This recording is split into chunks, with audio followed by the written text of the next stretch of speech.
Hey guys, how's it going? Super here. Welcome to the channel. Today I'll go over my round 9 review. I scored 2,521 in the top 1%, so that's awesome.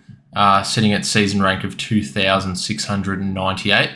Went up the ranks 2,504 spots, which is so good. So finally having a bit of a push into the top 5k, so that's good. So trying to get up the ranks if we can. So the team is looking pretty good now.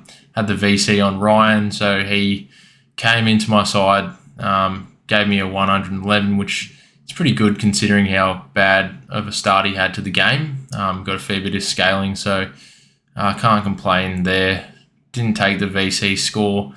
Obviously, got to take the 125 plus, but I thought Dacos against West Coast, no yo, so I thought he'd be a good option. 147 was really good from him.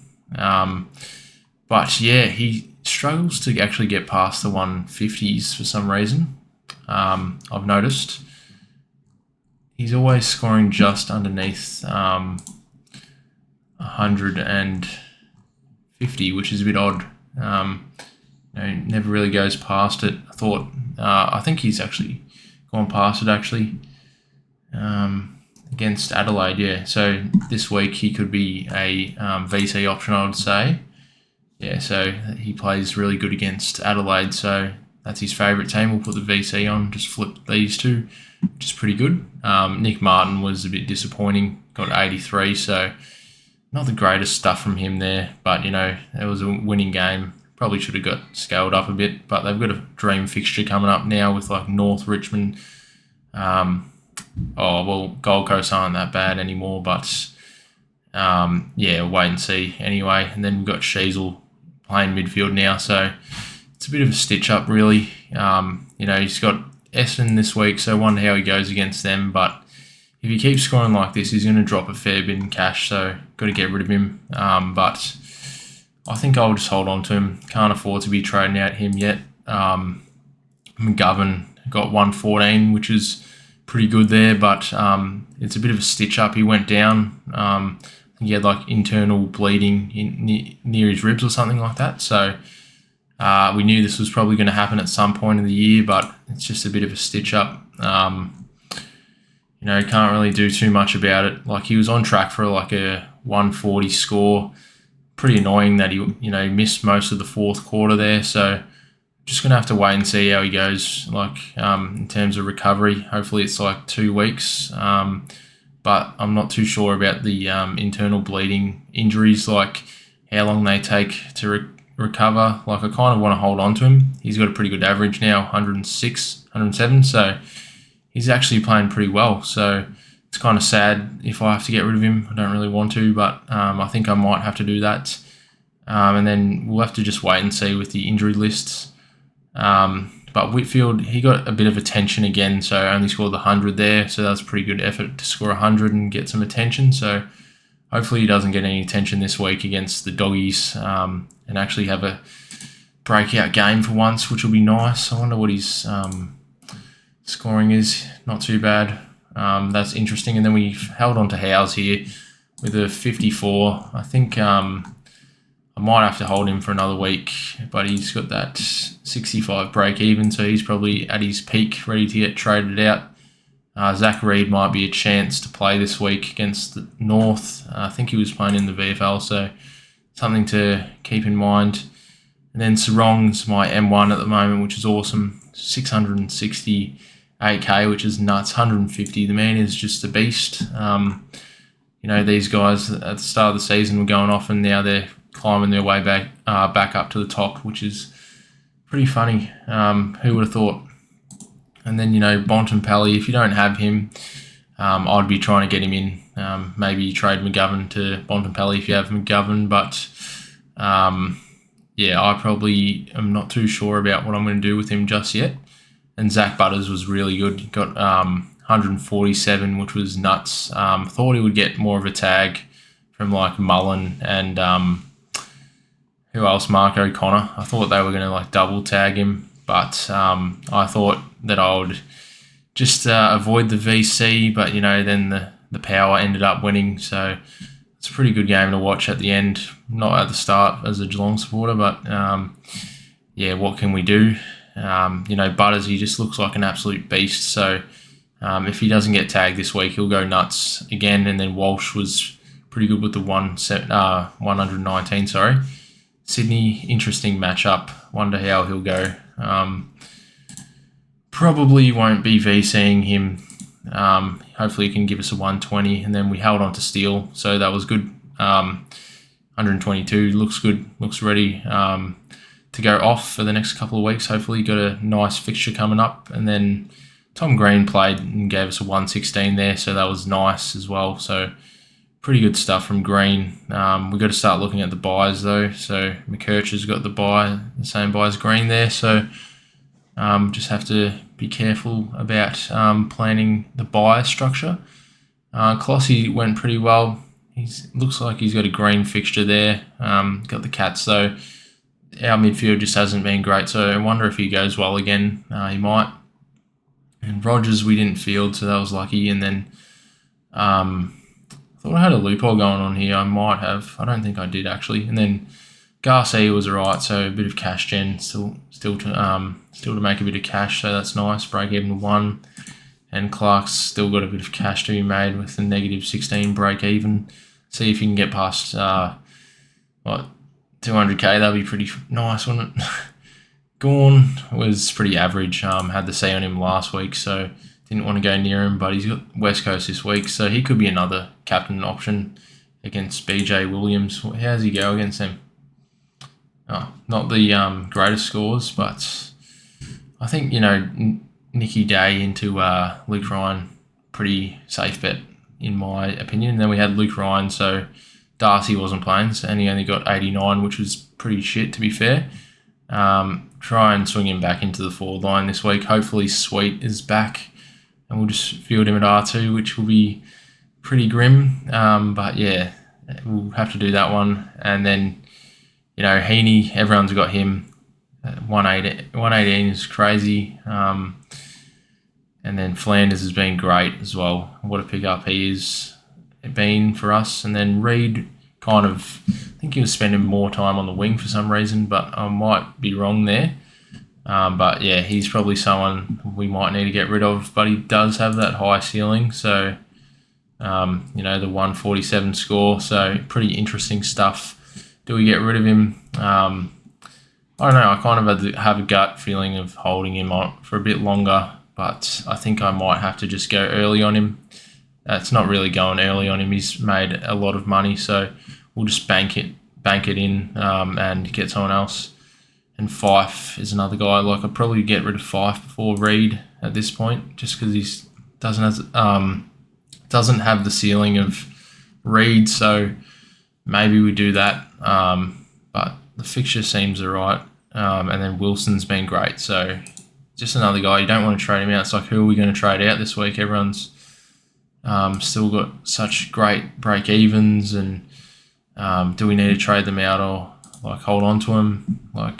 I think Wilson's got the ability to score well, where Darcy is a bit of chance, I guess, because he did play Richmond, so he played great. So that was awesome. Kick 4 goals. I wonder how he goes this week against the Giants. I think they've got a few taller defenders back there, so might have to get rid of him. I don't feel as comfortable putting him on the field this week, but he just gave us 113, so that's unreal.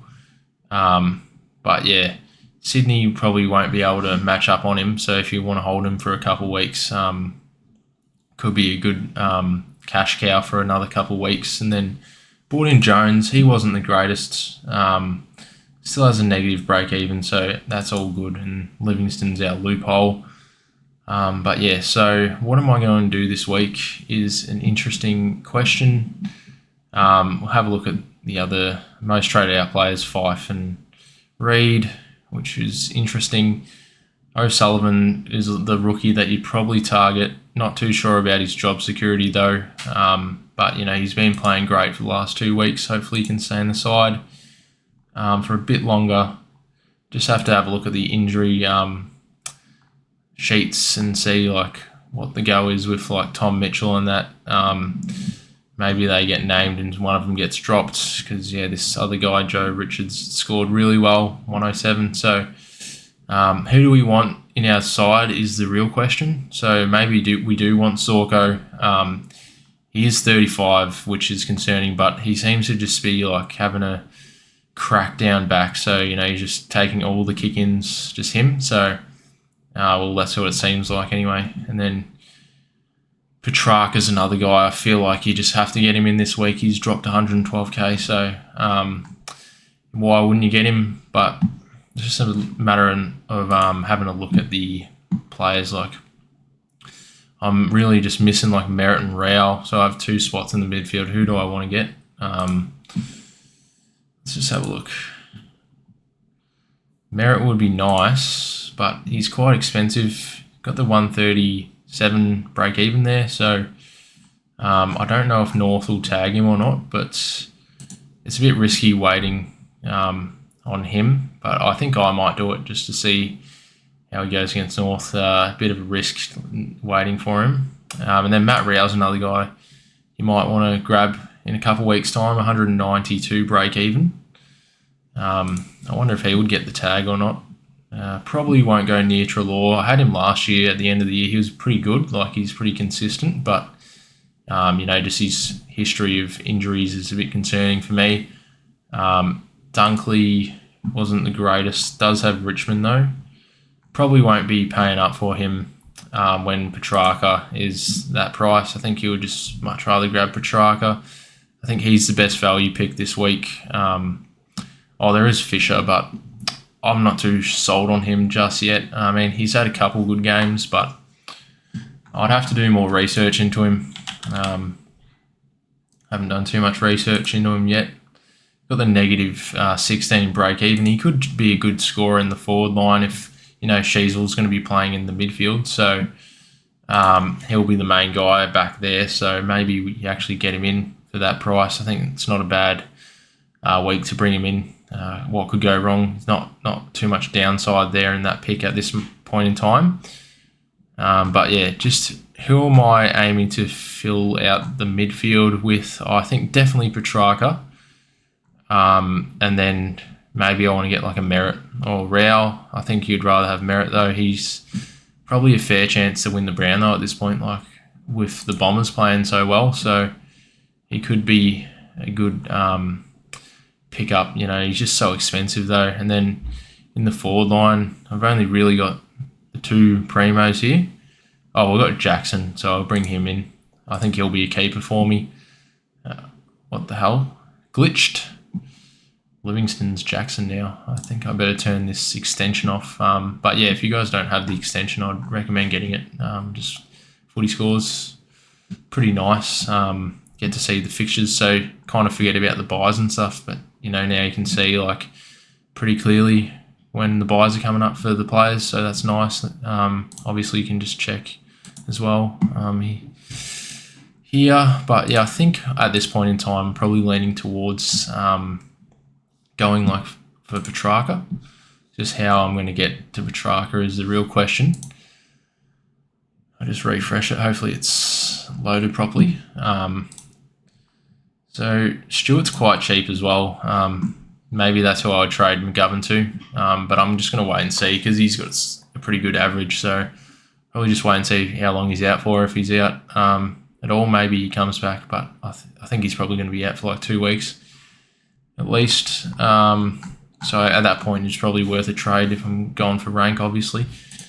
But I feel like surely Stewart is going to break out soon. He's got that 167 last time they played, so surely he can't be this shit for much longer. Like he's going to break out, surely. But there's the Geelong bias coming from me there as well. Tim English is another guy that probably would try and aim to get in, but I feel like if we've got Sweet in R3, I'd rather just field him. So, but yeah, he's probably going to start going back up in cash. So probably if I'm going to have to get rid of a primo, I probably want to get in English, like maybe trade McGovern to English somehow. That probably would make a bit of sense. But yeah, these other guys here, Houston's probably just too expensive. I think I'd rather get the value out of you'd probably rather grab Petrarca over Houston any day of the week, and then Stewart's even cheaper. So I think I'd probably take the Stewart route over Houston personally. Shea Bolton needs to drop a bit more, and then we'll pick him up. Dawson, I probably won't go near him. I think I missed that boat, so I won't really go near him there. And Hayden Young, he's at a decent price, like near his starting price, I think it is. So I don't think I would bother with him. Oliver stitched everyone up who traded him in. But yeah, it's just a wait and see, like we said. But it does have West Coast this week, so just have to wait and see again. I think LDU's another value pick, but then again, you're only 30k off, or what? Not even like 20k off of Petrarca, so you'd obviously pay up for Petrarca there. We got Luke Ryan now. McRae, I think you're better off just getting in like a Fisher if you're looking at McRae, or someone else. Pay up for Zorko. And Jez has got concussion protocols now, so I think he'll have to come down in price before we get him if we do go for him. But I think I'm leaning more towards like a Charlie Curnow if I was going to get a key forward. But what am I going to do this week? I could just absolutely blow the team up and just trade out, McGovern, Fife, and then we activate the boost. Trade out Reed. Maybe I do something like this a bit more risky, but it's not really. It probably just makes a bit more sense. Swing. Hopefully Sweet comes back. So what I could do here is, if I wanted the value, maybe I grab Zorko. He just seems to be in really good form, so he does have that, round 12 bye, I think it is. Or is it round? Yeah, I think it's round 12. So probably not the greatest, but we should have some cover for him, hopefully. I don't think we do, actually. So that's the only concern there with Zorko if we grab him. And then we could grab someone else like Petrarca, which will be nice. Maybe we leave a midfield slot open just in case of, the mid-season draft. If anyone comes in super cheap and has a good role, maybe we just leave one spot for a rookie and just hope that merit comes down. And who else are we looking for here? So we've got about 293k here. Probably not ideal. Maybe we just don't fade Zorko there. And then what can we do? I don't know. I feel like getting a forward would probably be the logical thing to do, and like Zorko is going to be a top 3 forward, so it wouldn't be a bad shout there. I could just grab English in the ruck. I could do this instead and just get the rookie, have a bit of cash left over. But I feel like I might just take the risk and field Sweet. I think, surely there's not going to be that many points difference. Like I could grab Merritt if I wanted to. But yeah, he does have a really good fixture. And then, just try and grab... who else could I get? O'Sullivan. I don't even know if I can bring him in now, if I do this. Yeah, it doesn't look like I can. So I could just grab the other rookie. Reveal. Could grab him. Not really sure about his job security. He's got the bye as well. So when did Collingwood have their bye? Not till later. So I think you go O'Sullivan. That would make more sense. Might have to do something else. I don't know. I feel like if I just have McKercher in defence, I could... Yeah, I think I'm leaning more towards like a forward. But then again, I think that Stewart is due to bounce back at some point. I think he's Like, surely the Cats can't lose 3 in a row, but who knows? I think, yeah, I might have to go for Zorko and then just grab O'Sullivan here. Have a bit of cash in the bank and then can use another boost trade next week. That way we can hold on to like Darcy and Howes and Wilson. Maybe we do another boost next week. Just get rid of all those guys. Like, oh, geez, it's glitched, eh? Keeps glitching. That's the only downside of using this. Yeah, maybe next week we use another boost, have 191k in the bank. Just get rid of Howes, Darcy, and Wilson. Probably going a bit too early on those guys though. We could just use 2 trades and bring in another primo, like Merritt next week. But yeah, I think this is probably what I might do. But yeah, it's a bit risky getting rid of Fife and Reed, so maybe not. I just think that the safest bet for me at the moment would probably be to just do this. Get rid of like Howes if I can, because I don't think you'll get 65. And then, I might have to go a bit early on Darcy here. Just has a harder fixture. Not too sure about points on the field for him. And then that just brings up another issue though, like who am I going to field in the... Oh, Jackson, I am blind, eh? Yeah, so this should be another option here. Like I could just use McKercher as cover for McGovern if I want to hold him. I think he's got, a good ceiling now, so it shouldn't be bad cover. And I can, swing Clossy back there potentially. See if there's a loophole. With McGovern, could be a shout. Yeah, so this is probably what I'll do. And that way I can still get O'Sullivan there. It would probably make more sense to go for him because, he doesn't have the buy until later. So get a few price rises out of him. This is probably like the safest bet for my team, I think. I'll just have the McKercher loop going where I can, swing Clossy back. I can't actually do that, can I? I guess I could put him on the field. Nah, I couldn't do that actually. That's a stitch up. They play late. Yeah, maybe do that.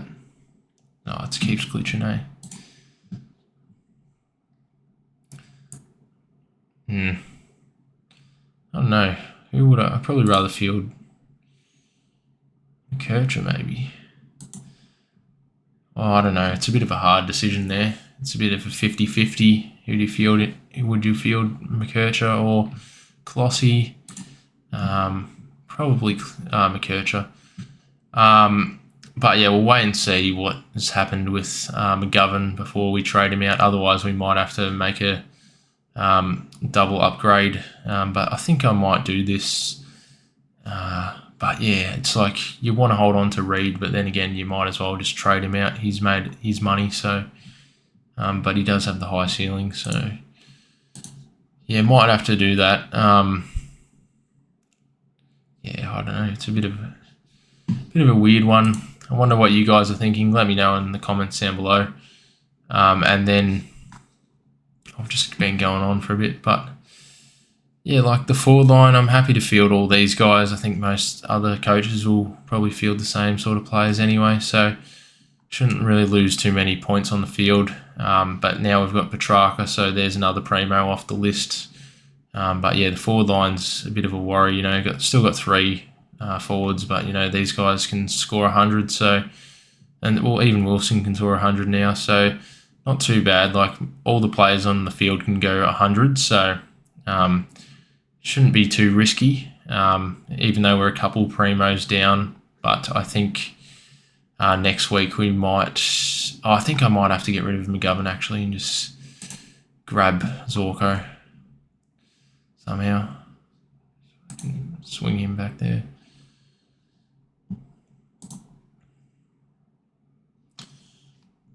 Oh, am I going to have to put him in the midfield? Surely not.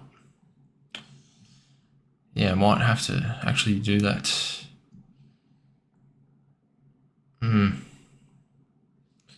Maybe I have to do that. Oh, I'm too short. Oh, damn it. I had to stitch up. But yeah, I think this is what I'm leaning towards. I'll have a look at the team sheets on Tuesday night and let you guys know in the comments down below what I'm going to do. But for the moment, this is the trade plan, I would say. Petrarca's probably like a must-have. He was lucky to only score 134. I think he had like 5 goals.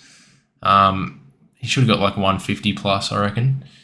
Bit unlucky there for him. But yeah, so we'll put the VC on Nick Dacos and the C on Luke Ryan. I think that would be the most logical choice this week.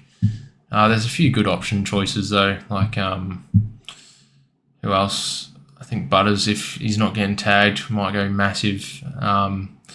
Maybe, you know, Sarong against Saints is another smoky one. I wonder what his past scores are. Not the greatest. I keep recommending the bad players, apparently. Yeah, right. What about Petrarca? Yeah, he could go quite large, actually. And Gorn, maybe. Oh, I think I already went over Gorn, didn't I? Yeah, I think that's just the clear VC and C in my opinion. Obviously, Adelaide is actually Nick's best opponent for scoring. You know, he's got his highest score there of 163, so I think he might be the VC option for me. And then, yeah, that's about everything for the moment. Anyway, we'll just have to wait and see what happens with the lads. But who are we even going to get in the forward line is the question. Zorko, I think I might trade him in this week. Actually, like, it's probably going to come into my team somehow. Maybe wait until one of the Carlton boys drop in price a little bit if we're going to go for one of those guys as like an F7.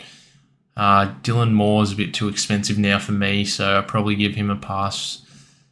Graham Myers is someone I don't mind. I think he's got that role where he pushes up into the midfield from the forward line, so just gets a bit more of the ball that way. So he's someone that I'm kind of looking at as a forward option because he's nearly in the top 8 there, so he could be a good option as well. But then going down, it's a bit more hit or miss. Like Shea Bolton's a bit of a roller coaster. Wait for him to drop to like 420k and then we can get him. Zach Fisher wouldn't be a bad option if he's going to keep scoring like this. I think you know, he's more of a injury risk though, so not really too sure about him. And then who else is there? There's like McRae and Harms as well, but I think you'd rather just grab Harms over McRae. But yeah, basically that's it for the video today, guys. I'll let you know my final trades in the comments down below. But yeah, thanks so much for watching, guys, and make sure we get to 500 subscribers and I'll dye the mullet blonde. So yeah, get around that, lads. Thanks so much again. See you later.